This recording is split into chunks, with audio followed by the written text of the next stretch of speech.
This is Module 4. It discusses populations, sample and sampling. Please subscribe and share this presentation, and also don't forget to press the bell-like button on the right side so that you can receive other presentations as they come out. Thank you.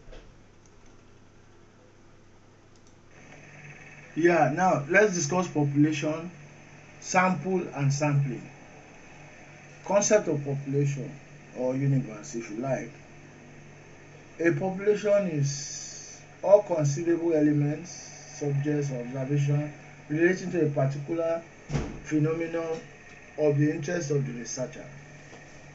So population means all conceivable elements, all possible elements you can harness to form part of the interest of what you want to research into. For instance, let me just define the population first. Population first. All conceivable elements that can fit into your particular phenomenon of study is called a population.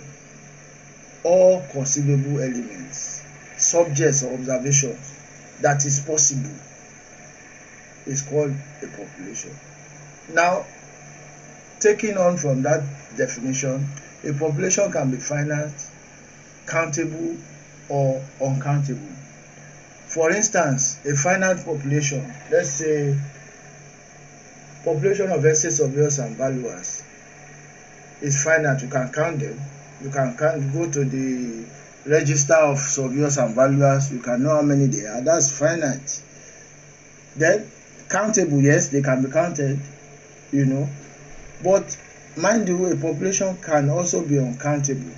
When a population is uncountable, you call it a universe. In most cases, it will be uncountable and infinite. Because if it's uncountable, the tendency is that it will be infinite too. So the universe is a theoretical population. It's really not known. It's really not a known population in terms of countability and being finite, because it is often uncountable and infinite. For example, population of sand. You cannot count it. It's uncountable. So it's a theoretical population. For example, you want to study the grains of sand. You cannot count. It's uncountable and it's infinite. It's everywhere, unknown to you.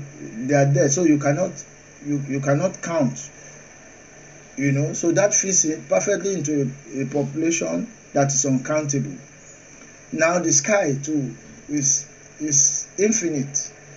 So these are what we call theoretical population or the universe, because first you cannot count the sky, and it's infinite in terms of size and expanse, Then having understood these two theories, population and universe or theoretical population, then what's a sample? A part of the population, whether finite or infinite or uncountable, that is chosen for the purpose of studying the population. That's a sample. Whether the population is finite or infinite, you take a part of it, and for the purpose of your study, you study that part. Sampling, that procedure of selecting, choosing and drawing samples from a population for generalization. So there are specific procedures which enables you to select and you choose.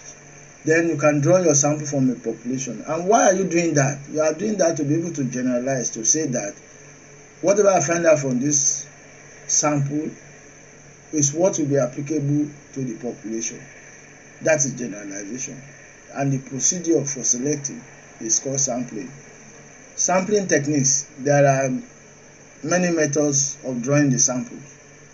A statistic, a descriptive measure computed from a sample of data. For instance, you take a sample of of data, and you calculate a measure, say x bar, which is the sample mean really, or sample variance. This is a statistic because it's taken from the sample, and actually you call it sample statistic. So a statistic is a descriptive measure. That's a figure, usually in a numeric form, which you can use to describe the sample. So sample statistics, but some of the qualities are that they should be precise, they should be accurate and representative of the entire population, because at the end of the day we are going to use it to generalize, then they must be representative. Then population parameter is also a descriptive measure, but not of the sample now, but of the population itself, of the entire population. It can be regarded as a numerical characteristic, of course it will be, of the statistical population. A parameter is to a population what a statistic is to a sample. So when you say sample statistic, you are referring to the statistic or a measure that can describe that data, that sample data. And when you say population parameter, you are also referring to a measure that describes the characteristics of the statistical population or the entire population itself. That's what it means. So we should try to get the difference now. Sample statistic relates to the sample. Population parameter, as it is called, relates to the population itself or the statistical population itself.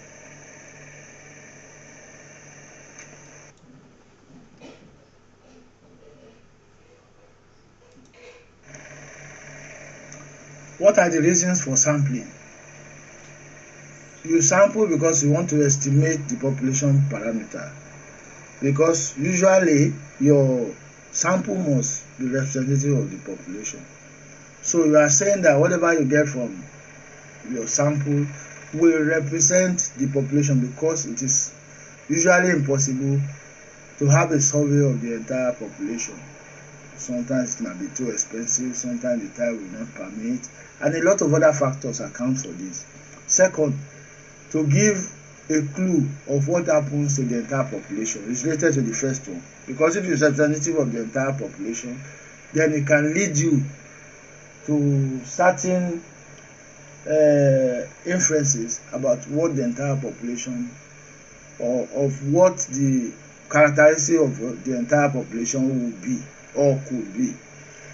Gives a greater scope for large-scale studies. Yeah, it enables you to study large population without having to take 100% sample or go through each of them, because that may be too cumbersome and sometimes it is impossible, especially with infinite population. It is cheaper to study than the entire population. This is very obvious. When you are taking a sample of 50 or 100, it will be cheaper than studying the entire population of 1,000, 2,000, 3,000. So it makes a lot of sense to attempt to sample, to take sample, instead of trying to do the whole thing.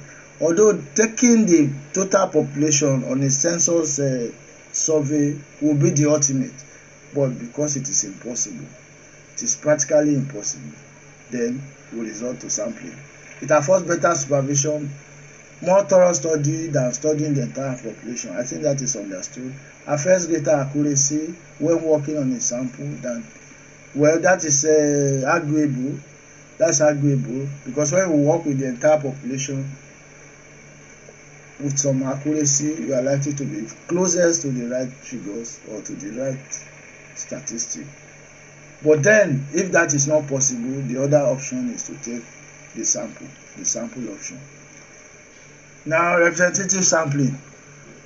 What does representative sampling mean? The units of sample must have likeness and similarity with other units. So, whatever units are going to work with must be related to the population itself. The sample should represent adequately the whole data. Yes, if you have women, children,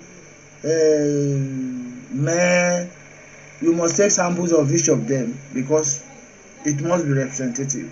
Because at the end of the day, what you are going to do is to derive your statistics, population parameter, from the sample statistics. So your sampling must be representative. Each unit should be free to be included in the sample. Of course, yes, we are talking about probability. They must be equally likely to be selected. Otherwise, there will be sampling bias. And if your sample is biased or your sampling is biased, the outcome cannot be valid. 4. The maximum amount of information must be gathered as accurate as possible. You must endeavor to gather all the necessary information without leaving any one of this vital information behind. So you must check and recheck and ensure that all the information required are covered during your survey. Then you can be said to have been representative to a large extent. The result of the sampling method should be such that valid generalization can be drawn, so that you can generalize and say, yeah, these are the population parameters, and you speak to the population from the sample statistics that you have obtained.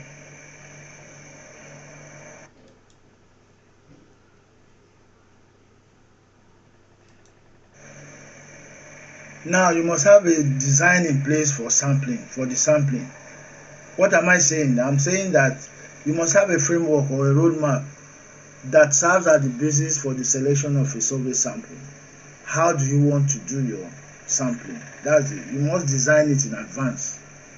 Then what are the steps that you need to follow in doing this? 1, you define your sample. A sample unit will be for example, the employees of company X. If company X is doing a study on their employee satisfaction. So what is your sample? You are taking the sample from the population, and you must define your sample. Okay, if your population is employees of a particular company X, then definitely your sample must be taken from company X. So you must define your sample. 2, you must obtain a sample frame. Now, the population, if it is finite, then it means probably you can count, and you can count, it's easy. Then you find a register where the frame will be, or any other document, and from there you can count, and it's infinite, and it's finite. So it's easy, it makes it easy. A sample frame is a complete list of population from which the sample is selected.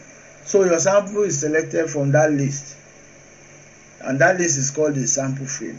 And there's always a sample frame for finite population or countable population. So you can observe the link too and read more from the link if you are so interested. Then the third step is to determine the sample size. First, take note here, the larger the sample size, the more accurate of the findings will be. So try to take as large sample as possible, and your sample must not be less than 35. Why? Because it has been studied that it is at least from 32 we produce a normal curve naturally by law of nature. So we're encouraged to take more than 32, and I say 35 or 40 minimum. No matter what happens, you must take a sample up to 35 or 40 to be able to get something that is close to nature, to the truth. Then there are so many ways of determining sampling size. Maybe we'll talk about it later, but the general rule is that you don't take less than 40. The more sample size you take, the more accurate you are likely to be, because the more accurate is the curve going to be formed properly, the more samples you take. You determine what method to use in pulling the sample. Okay, am I going to use probability or non-probability method of sample? It depends on whether you are going to randomize or it's not going to be randomized. That will guide you, but the important factor here is that you determine the method you use to pull the sample. Then you ensure that the sample is truly representative. You check and recheck and make sure all the units are represented in the sample. Then you look at the demographic profile to guide you along this line.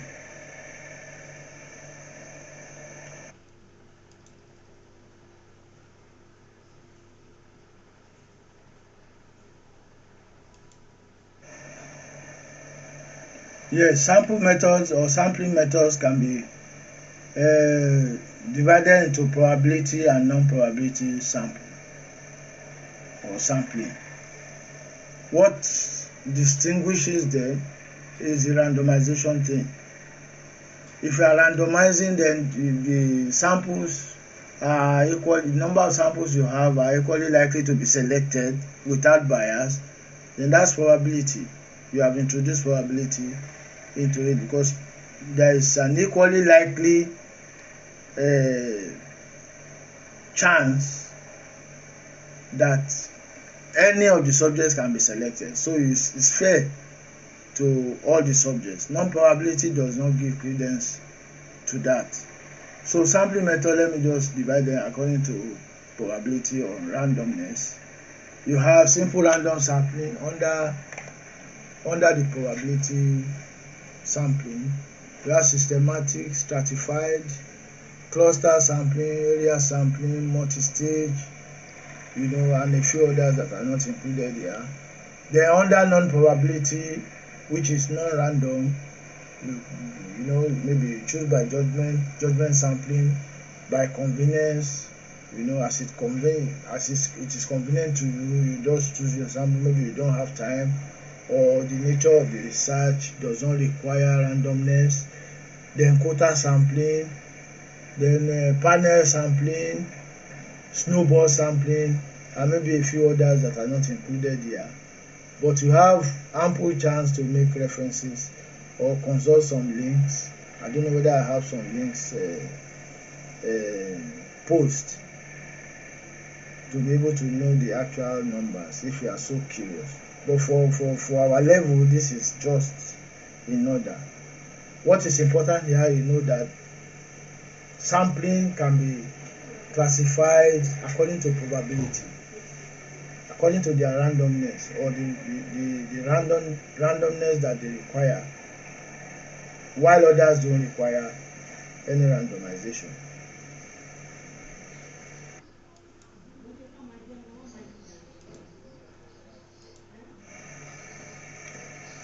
So for probability sampling, every element of the population has a known probability, which is non-zero. Anyway, that means since the probability will be known in advance, it's a non-zero chance. All of them have chance of being included in the sample. So through random selection. The non-probability sampling, there is no probability, or the probability cannot be specified that each element will be included in the sample. So there is possibility of bias, and definitely the selection will have regard to no randomness. Now, as I have said before in the last slide, we start with the simple random sampling. All possible samples of n objects are equally likely to occur because the probability sampling method, they have no chance of being selected. At least they are equally likely, or at least they have a known chance of being selected.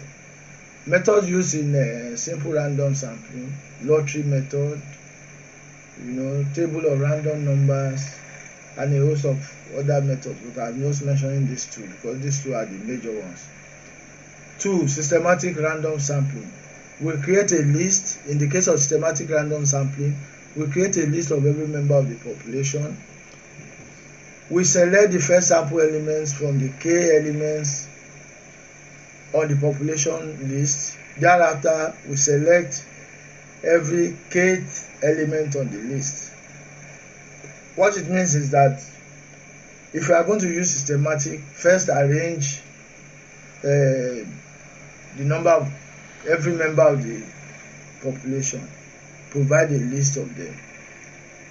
Then first find the k elements on the population list. Then what k element are you going to use? For example, you say 3, you are going to use 3, or you are going to use 10. Where are you going to start from? Are you going to start from 1 or 5? Such that every 10th element is selected.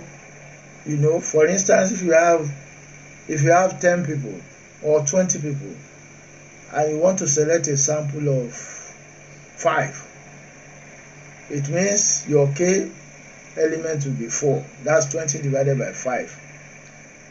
Then every 4th subject is selected, but you can start from any number. If you start from 2, then the next element will be 6, the next one will be 10, the next one will be 14, the next one will be 18, and you can only select 5. Anyway, if you do that, I don't know whether that's up to 5, but if you want to select 5, start from 1, you select 1, you select 5, you go and select 9 again, I suppose. If your k element is 4, then use 13, then 17, you know, then 20, something like that. So you have to put the interval there, which is the kth element, which will allow you to select the number of samples that you want, and it will be every k element that you select. Every possible sample of n numbers, although it appears not equally likely, but it depends on where you start, you know. But generally, to me, it doesn't appear equally likely, but there's a known chance of probability. It does not appear to be equally likely, because if you select 2, you know the next one will be 7, you know the next one will be 12, and so on and so forth. The fact that you know does not make it equally likely, in my own thinking, you know. But there is a known probability, because all of them have a chance of being selected depending on where you start from. Anyway, so because we select the first sample element from the first k element of the population, that's why I'm saying it does not appear to me to be equally likely, but there's a known chance, and that makes it a probability sample.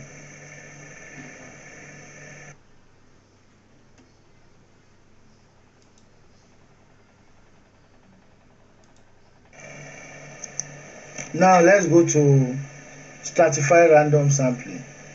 Stratified random sampling refers to a sampling method that has the following properties.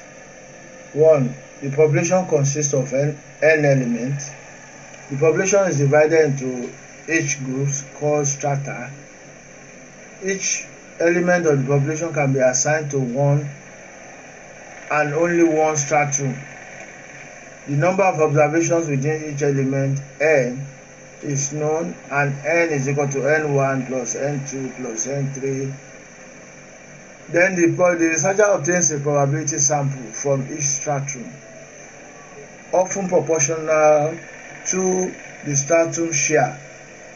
What this is saying is that you have a population that has n elements, maybe 50, and out of these 50 elements you have maybe some can go to the north, some you have stratum or strata that is divided along maybe geography.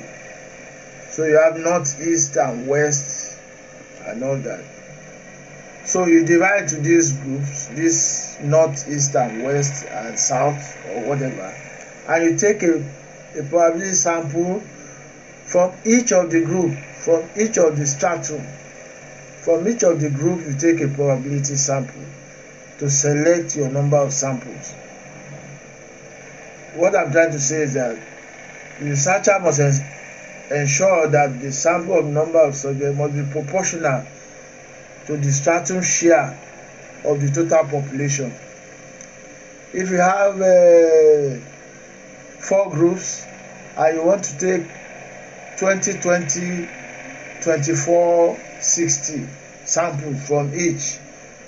What we are saying is that your sample must be proportional to the population that they have. Those who have the group that has the highest population will take the same percentage as the group that has the lowest population. If the lowest population is 10, for example, and the highest is 50, and you are taking a proportional sampling of 5%, 5% of 60 will be 15, whereas 5% of 10 will be 2.5 or 2. 5/20 times 10, that will give you 2, which is 2.5 or 3 at best. So they may not all necessarily be the same number of samples, but they must have number of samples that are proportional. If you are going to take on percentage basis, let the percentage be uniform. So you are taking the same percentage from each of the stratum based on probability. There's a link under that you can learn more about stratified random sampling. It's very easy. Just divide along some geographical terms or similar characteristics, then take a sample, a probability sample, randomized sample from each of the stratum in the same proportion. If it's 5%, let it be constant 5%, and you add everything together to be your total sample.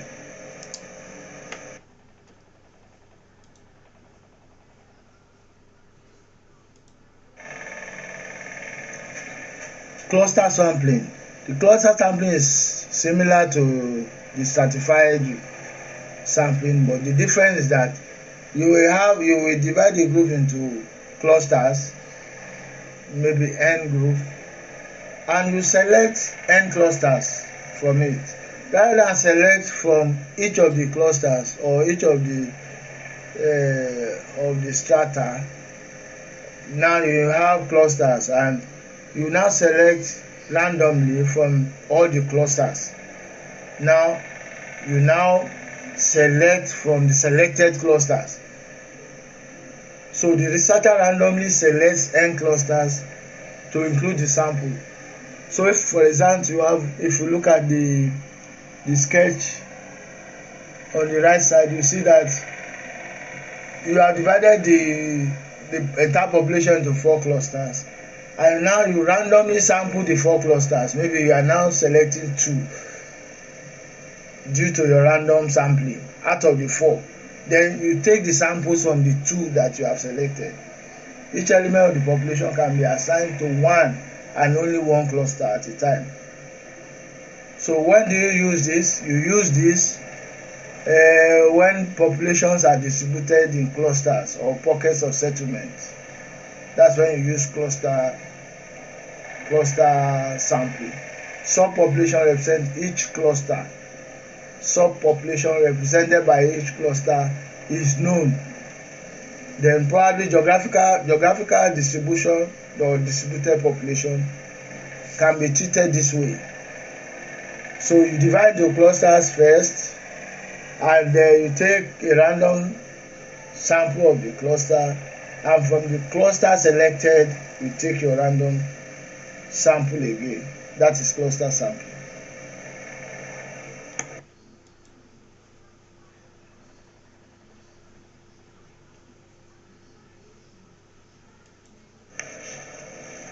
Let me give a further example here. For instance, if you are working with household units in Lagos and you need to take a sampling of that based on cluster. Now first you identify the population that you want to sample, which is all household units in Lagos. 2, identify the salient characteristics. For instance, if you are studying the Igbo population, for instance, you are studying the Igbo population alone. So you locate where the Igbos are, locate the areas where the units or subject characteristics clusters are. Ajegunle, where do you have Igbos? Let us assume you have in 4 places. Locate the areas where the the clusters are, you know, and try to find their respective sizes, you know. Then use random selection procedure to select your sample unit subjects from each cluster. After you have selected through random sampling from the clusters itself, you know, and it is advisable that it is also proportional to the total population. So how do I summarize that? Select clusters randomly from population clusters. Then select samples from the selected clusters. The alternative is to use 100% sample if there are not too many. So if you find Igbos in 4 major clusters in Lagos, use the random sampling method to select maybe 2. You know, out of the 4 you have now selected 2. Then inside the 2 you now select your sample, not the 4. So this is the difference between this one and the stratified. In the stratified, you select your random sampling from all the stratum or all the strata, as the case may be. But here you randomize the clusters, then you select your sample from the selected clusters.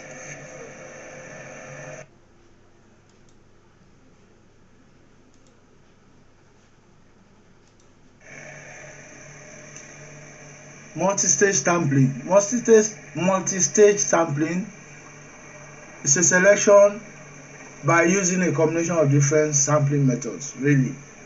For instance, you might use cluster sampling, as I've explained before, to choose clusters from the population. Maybe you have 4 clusters, where Igbos reside in Lagos. Then you might use random sampling to select a subset of elements from each of the chosen samples. So it's exactly like cluster sampling, but you could go deeper. You could use even other methods. For instance, in the case of cluster sampling, now you can use, as I have explained now, use cluster sampling. So you determine the number of clusters, you take a random sampling of the clusters. Maybe the number of clusters before was 5, and when you took a random sampling of the clusters, it's reduced to 2. Then you select your sample by randomization from the 2 clusters only, and that gives you your sample population. So that's a form of multi-stage, because there are 2 stages involved, you know, and the further example will be given later. But this method of sampling is used where the distribution of the population of interest is complex, and the researcher needs more than one sampling technique to select his sample. That is why he has used cluster first to find out how many clusters.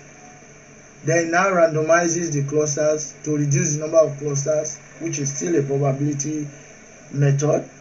Then he takes the samples from the selected clusters. Now I'll give a further example. If a researcher is interested in sampling industries in Nigeria, first he divides Nigeria into maybe 6 geopolitical zones. There are 6 of them: north, south, east, west, northwest, northeast, south, southwest, you know.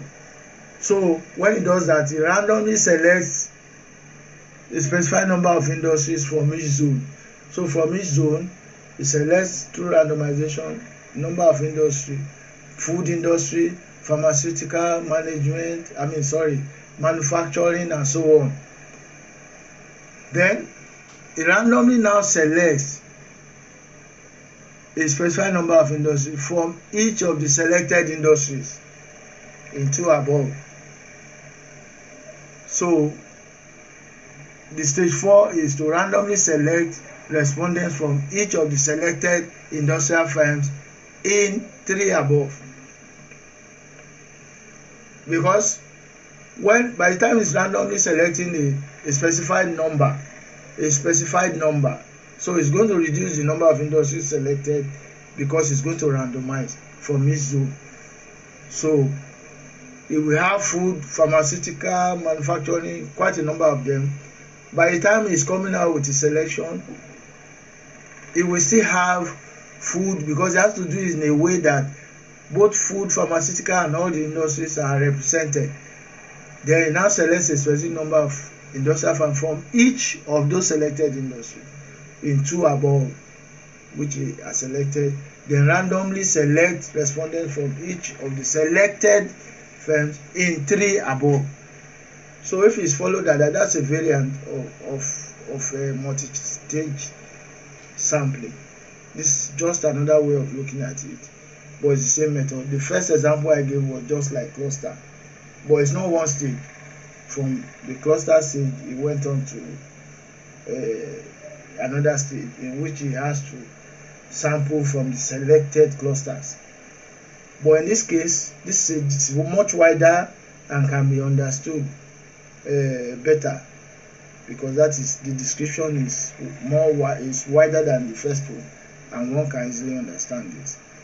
So from the selected, you now select. From the selected, you select. So it's multi-stage.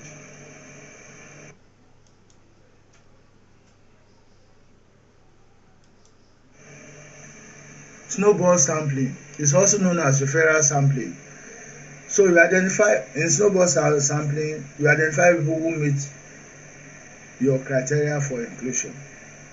So it's not a probability sampling method really. You just identify people who meet your criteria for, and ask them to recommend others who in their opinion also meet the criteria. So it's a referral system somehow. It is used when trying to reach populations that are inaccessible, yes, or hard to find. People are homeless, people are hard to find, so you recommend, you get recommendation from another homeless person to introduce you to another homeless person, so that you can continue to get your information that way. So that's why it's called snowball. Accidental and convenient sampling. You select sample by choosing the subject through some disorderly selection.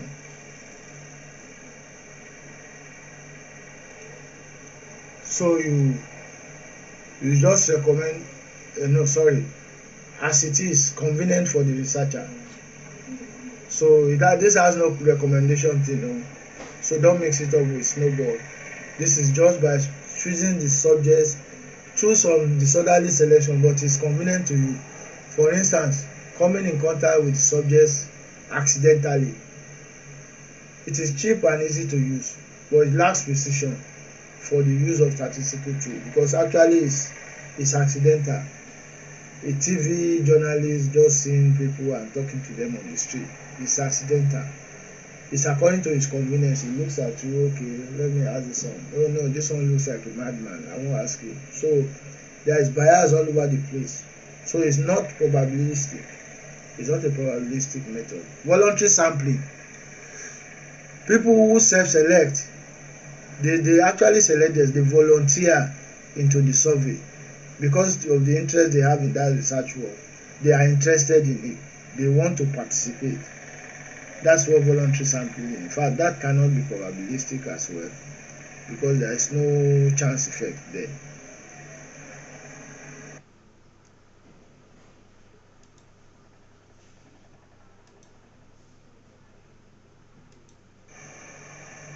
Okay, in judgment sampling elements are those who are not, likely to, sample elements are those who are most likely to provide the requisite data or information according to the judgment of the researcher. So that cannot be probabilistic anyway, because the researcher will be biased most of the time.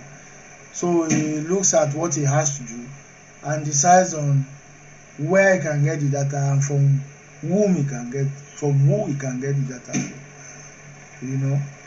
So a researcher studying the use of birth control pill is not likely to get any good response from men or very old women, you know, or some religious extremists. In his own judgment, typical cases will be found among young females between 16 and 35. So it's in his own judgment, but that doesn't mean women above 35 cannot provide the researcher with good, reliable information. But in his own judgment, you know, he feels that those within that range will provide better information. Panel sampling. First pick a group of participants through random sampling process and then ask the group for the same information again multiple times over a selected period of time. You have a sample which you call a panel sample, and you keep that sample and keep getting information from them from time to time. And that sample is drawn, it will be drawn from a randomized process, but you keep it and continue to, you know, get information from it over a selected period of time, the same sample population. So it's called panel sample. Expert sampling. You assemble a sample of persons with known experience and expertise in some area of study. In your area of study, for example, in my own case, I use expert sampling and sampled experts who are knowledgeable in sustainability issues and property valuation. So you constitute them the panel of jury or a panel of experts, and you now ask them, not by any randomization technique, you also use judgment. You know, you use judgment. It's a sub case of judgment and purposive sampling, really. So you assemble these experts and you certify yourself that they are the real experts in such areas by looking at their credentials, their past publications, and so on. You must prove that anyway, that they are knowledgeable in that area, or they give you biased information or wrong information altogether. So an assembly of experts can give you the direction of the truth if they are well constituted and the purpose of study is made clear to them.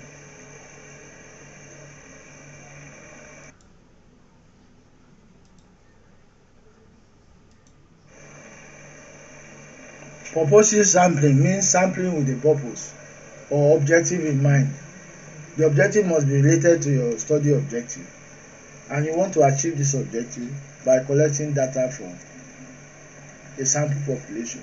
So it is you who will know the purpose, and the people that will give you information that are directly related, that can help you answer the necessary research question based on the purpose of your research which you have expressed. So it is used where people need to reach a targeted sample population quickly, and sampling proportionality is sort of concern. You know, it's not how many people you sample that matters really, but what matters is that they are able to fulfill your objective. Yes. Modal instance. When you sampling of the most frequent or typical case, you know, you want to take a sample, maybe one person, maybe two people, maybe five. You know, proportionality does not matter, and the size of the sample does not really matter. What matters is a typical person, is somebody who has been doing that thing for some time, and who is naturally gifted over and above others, you know, to provide useful information. So it's used for informal sampling, in the informal sampling context. Yes. Modal instance. Most frequent. Typical case, you know, a typical voter, you want to interview him. He votes every time there is voting. So he's a veteran. So you want to interview him. Could be on sports, it could be on anything. Somebody who has been there for a long time. You know, it's a typical, more than anybody. So it's also appropriate if you choose him to ask questions for. You know, heterogeneity sampling, diversity, sampling interest in getting broader spectrum. So you put all kinds of people from different backgrounds so that you can get diverse ideas through their brainstorming or nominal group processes. With heterogenic means diverse, so that you can get information, all kinds of ideas you put together to enable you reach your decision. Quota sampling, representing characteristics in a sampling process for representativeness. E.g., you break the population down into children, adults. So if you have a population that consists of children, adults, male, female, you don't just sample only the male or the female. You have to have quota for this different population and you sample within them. They have to be represented in the population as a matter of must, if what you must get out of it must be reliable. So you must sample the children, get information from the children, from the adult, from the male, from the female, then you can now look at their ideas because they are now representative of the population. Then you can now get something that is representative of the population instead of just sampling a section of the population. You have to take the quota, each quota of that population into consideration. Please subscribe and share.